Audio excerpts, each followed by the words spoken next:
Welcome to last week's news today and another week of Ash's development. The live stream was held on the 29th of February, so we'll begin by taking a look at commissions and how they interact with the dynamic world of Era. Commissions are one of the normal daily questing systems that players can interact with. These will be quick and easy quests to help players explore the world and can be picked up from the commissions board by all players, which are present in all nodes. However, the type of commission board will be dependent on the service buildings constructed. Some great things to note here: commission quests refresh every 30 minutes. For this node, there can be up to 8 commissions available at a time. The number available may be determined by node progression. We later learned that players can have up to 20 active commissions in the quest journal. These commissions do not need to be from the same node, as you don't need to be a citizen to pick up quests from the board. Completing missions will grant you reputation within a node. There are 3 rarity types available in this session: common, uncommon, and rare. Additionally, there are 4 different quest types, each indicated by an icon on the quest. The skull icon represents kill quests. The spyglass icon indicates exploration quests. The crate icon signifies supply retrieval quests, which we believe will likely involve using your mule or caravan to transport crates. Later in the stream, they discuss the difference between caravans and mules. Mules won't be event-based and can only carry small crates in small amounts. The 4th icon is a map-looking icon for Snuff the Ritual Fire, which is particularly interesting as it can only be completed at a certain point in the day. The goblins only appear at night. We can see that all of these quests have a recommended level requirement. The likelihood of commission boards offering rarer and better rewards will depend on the development of your node.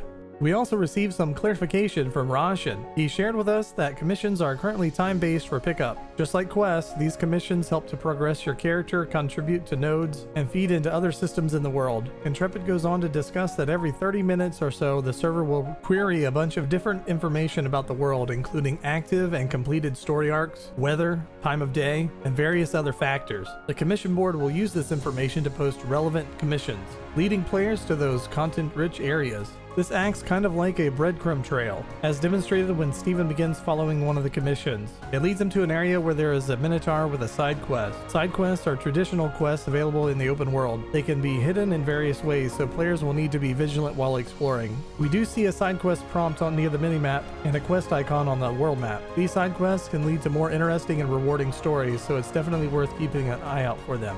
As Steven continues the side quest, he meets Maho, who has a quest that requires the completion of an event.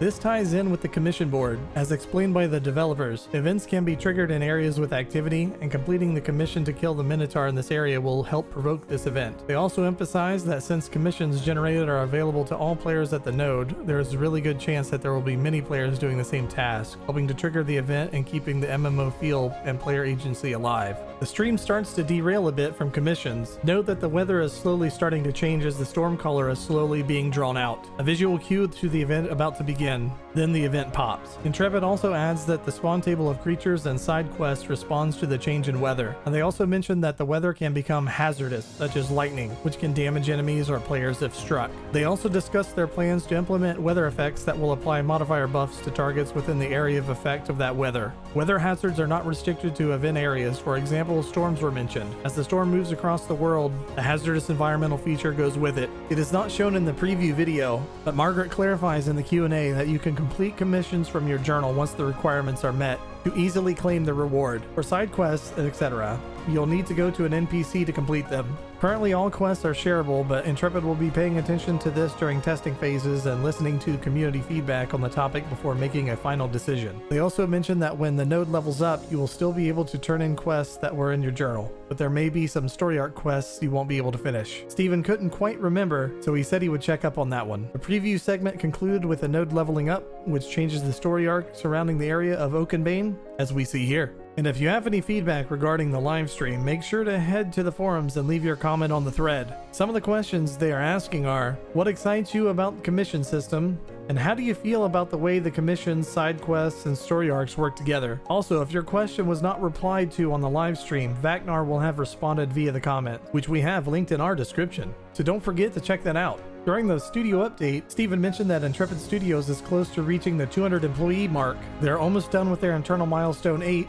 and they're working hard towards Alpha 2 for quarter 3 this year. Margaret went on to talk about their plans to provide more information about features, systems, archetypes, etc. for the start of Alpha Alpha 2 as they get closer to quarter 3. She then mentioned that when Alpha 2 begins, they will share updates throughout the testing period, reminding everyone that Alpha 2 will be ongoing for a long time. Maggie said that for major updates, there will be news posts, and for smaller ones, they will provide patch notes. As for us, we want to ensure that nobody misses out on what is happening. Whether it's big news or small news, we'll make sure to keep you up to date and inform you when it's all available. Intrepid also hinted that the character creator will soon be available to alpha testers. They mentioned that the character creator may become available to accounts signed up for Ashes of Creation sometime down the line, closer to betas or even launch. Steven did pop in Discord on Friday and said that the creator will likely enter Phoenix Initiative testing within the next 1 or 2 months. So hopefully that means there'll be an updated character creator live stream sometime in the future. Intrepid also shared their updated spec requirements for Alpha 2. Additionally, Roshan dropped by on Discord to clarify some details. Recommended specs are for higher settings. Minimum specs are not recommended for higher settings. They're working on optimization, but those are the specs planned for when Alpha 2 starts. The goal will be to optimize during tests with players. Recommended specs are targeting 60 FPS when at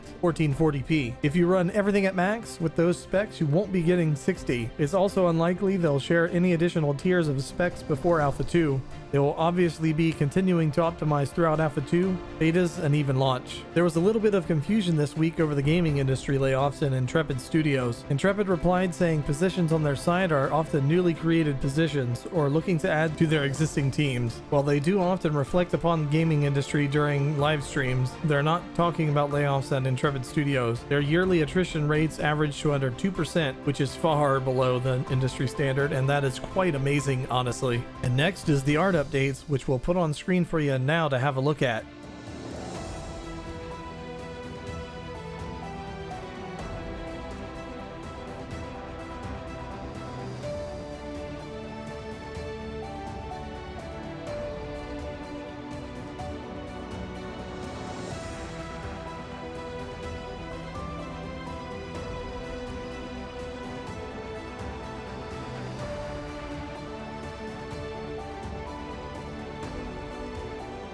And that's it.